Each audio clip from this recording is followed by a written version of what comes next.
এই পৃথিবীতে আল্লাহর সবচেয়ে বেশি প্রশংসা করেছেন বিশ্বনবী মুহাম্মদ সাল্লাল্লাহু, আবার নিজেও প্রশংসিত। ওনার এক নাম আহমদ, মানে যিনি সবচেয়ে প্রশংসা করে, আবার মুহাম্মদ মানে নিজেও প্রশংসিত।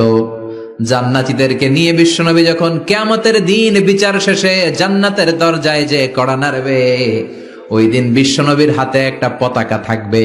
ওই পতাকার মধ্যে ওই শব্দটা লেখা, সূরাতুল ফাতিহার প্রথম শব্দ যেটা। সূরাতুল ফাতিহার প্রথম শব্দ কি? আলহামদু। বিশ্বনবীর হাতের পতাকায় ওইটা লেখা থাকবে, লিওয়াউল হামদ, প্রশংসার পতাকা। সুবহানাল্লাহ পড়বেন না? তার মানে আমরা এই সিদ্ধান্তে উপনীত হলাম যে সব সময় প্রশংসা করতে হবে একজনের। তিনি কে? আল্লাহ বললেন আলহামদু আলহামদু লিল্লাহ। সব প্রশংসার মালিক হলেন আল্লাহ। কি সুন্দর নাম তার, কি মজার নাম। আলিফ লাম লাম হা, আলিফ লাম। সবাই বলেন আলিফ লাম লাম হা। আওয়াজ করে আলিফ লাম লাম হা। এটা কার নাম? আল্লাহর নামটা জপতে কেমন লাগে? হৃদয় থেকে এই গভীর রাতে আল্লাহর একটা ডাক দেন তো, বলেন আল্লাহ।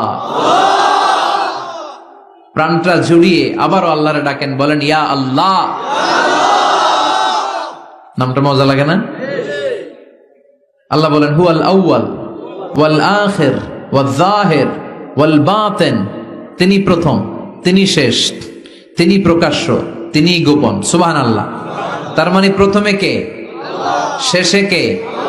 প্রথমে আল্লাহ আল্লাহ, শেষেও আল্লাহ আল্লাহ, আকাশে আল্লাহ আল্লাহ, জমিনে আল্লাহ আল্লাহ। সবাই পড়েন, প্রথমে আল্লাহ আল্লাহ, শেষেও আল্লাহ আল্লাহ, আকাশে আল্লাহ আল্লাহ, জমিনে আল্লাহ আল্লাহ। নিখিল জাহান গায়ে গুণগান তার নামে গায়, আমরাও গাহি তাআলা হামদে বারি তাআলা, হামদে বারি তাআলা, হামদে বারি তাআলা।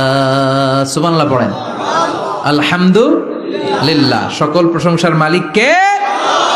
আল্লাহ বললেন সকল প্রশংসার মালিক হলাম আমি, আর আমি হলাম রব্বিল আলামিন, জগৎ সমূহের রব। আল্লাহর আরেক নাম হলো রব।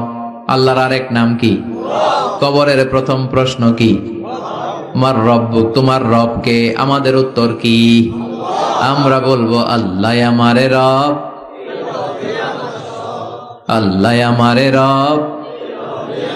দমে দমে তনু মনে তারি অনুভব, আল্লাহ আমারে রব। তোমার দুনিয়াতে আমি যেদিকে তাকাই,